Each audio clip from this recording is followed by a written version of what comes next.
careful and astute observer is going to notice that we are not where I've been in the past couple things. And also, I'm filming this on my cell phone because I put my camera somewhere, and you want to see something scary? This is what my life looks like. There was probably underwear in there somewhere. I was thinking I was gonna make a new sort of like semi-series. One of the things you see a lot on the internet, one of the things that you see a lot in Keytar forums is people who get into debates about whether or not the SHS-10 is worth the money that it costs. And the last like 6 Keytar videos I've been about have been about the SHS-10. So I do eventually want to do a breakdown of why I am glad that I bought mine and why I'm glad that it's the Keytar I picked. But today, we're going to use this. Once again, with people who are good at looking at things. This is a video game controller.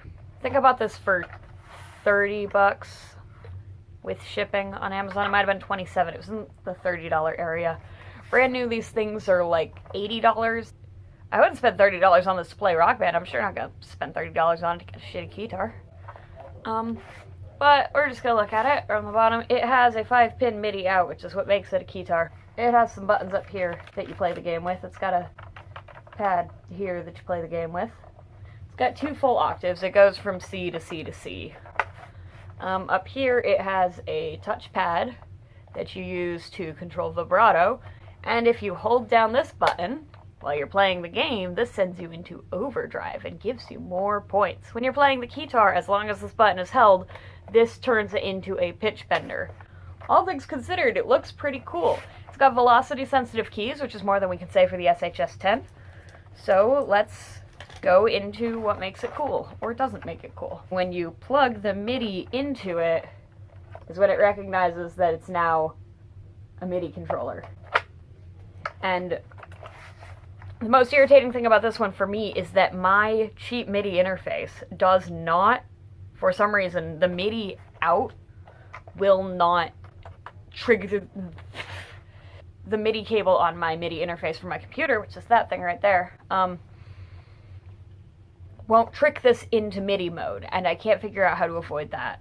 Since I can't figure out what's up with that, and since RockBand doesn't have any, Mad Catz, RockBand, Harmonix, none of them have any support for actually using this as a Keytar, the best advice I've found has been people to say, well, get a different MIDI interface. My MIDI interface was like $10, so that's not a big deal, but if you have a $600 setup and you just wanted this for the funsies, and then you get it and it doesn't work, it's going to be a waste of money if you can't play it like a Keytar.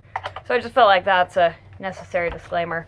Also, mild annoyance, this port is put in upside down, so you have to put the cord in upside down, which you don't think is a big deal until you're switching between stuff and you remember, oh right, this is all upside down. Currently we're experiencing programming number 88.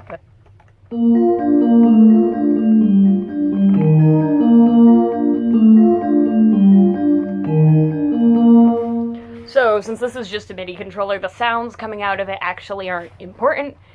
I'm just running them through this, which is about as quality as, like, the cheap end of the, Hello? Hello? Everybody say hello. Say hello to Teensy Buttons. This is Teensy Buttons.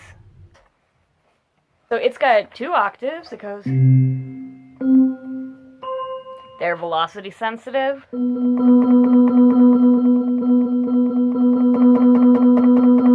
They're not super velocity sensitive, but there is like a quiet...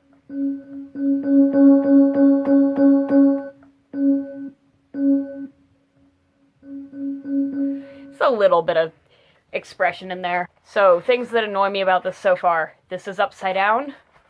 This is upside down. So, on a guitar, when you go low to high, high is closer to the body, and on most pitch ribbons, that's how it is, but when we put this in pitch mode,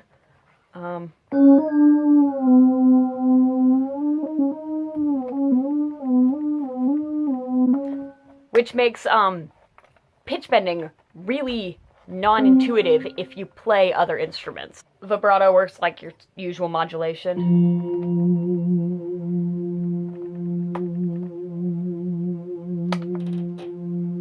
Other options, when you hit the up on the D-pad, it puts it so that these notes, you've got 1 octave, and then down here, all these are transmitting on MIDI channel 10.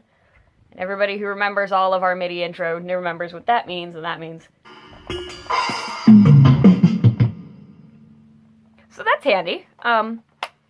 The quality of your MIDI drums is always going to be determined by your MIDI soundbox, and you can get really good drums or you can get really bad drums.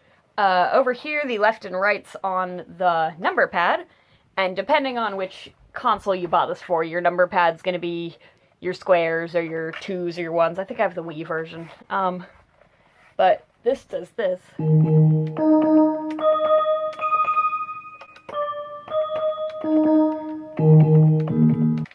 And then these two are sort of patch select, depending on your MIDI interface. Like, if I press this one right now, it will put me on patch number 2. I'm on patch number 88 right now. But if I press this, it will put me on patch number 2. Doesn't matter where I am. It will always put me onto patch number 2. And then I can keep pressing it up.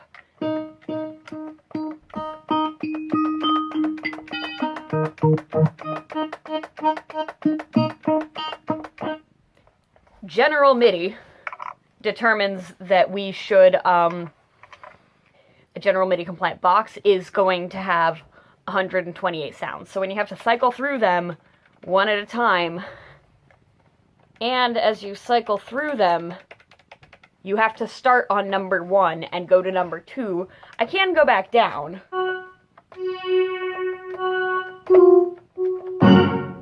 You know, I can go up and down, but having to start down at 0 is really irritating for this particular thing. The other interesting quirk of it, that little light that's flashing over there, that only turns on when it's receiving MIDI info. And on all my other MIDI controllers, it will stay off unless I'm pressing a button, but on this, it will constantly be flickering. I don't know what that means in terms of, like, other interfaces and other things. That might not actually mean anything.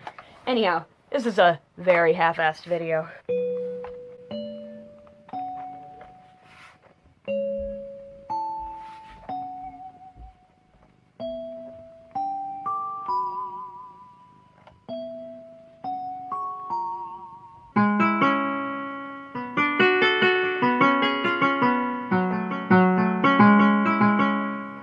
All things considered, is it fun?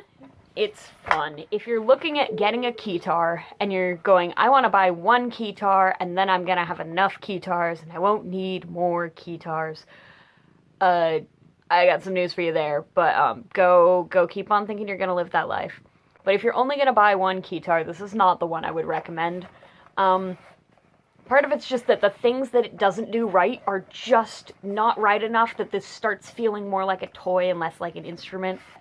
If this had mini keys and had an extra half octave, my opinions on this would be very different.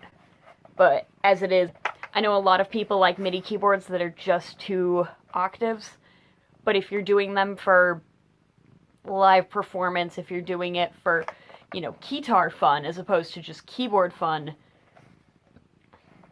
that missing space really starts showing. It's got some features that I think are really cool that would be a lot cooler if they were implemented really well. I like that it has a touch strip. The other thing I failed to mention is that if you want to pitch bend, you have to hold this button down. But, like, I did have to modify it with a rubber band and a bobby pin so that I can...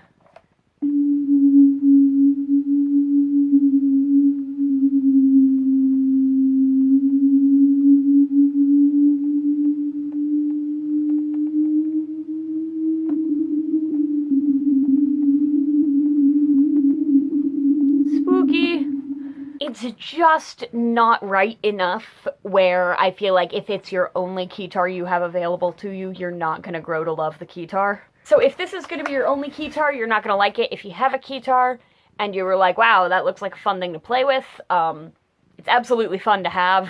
I'm glad that I own mine.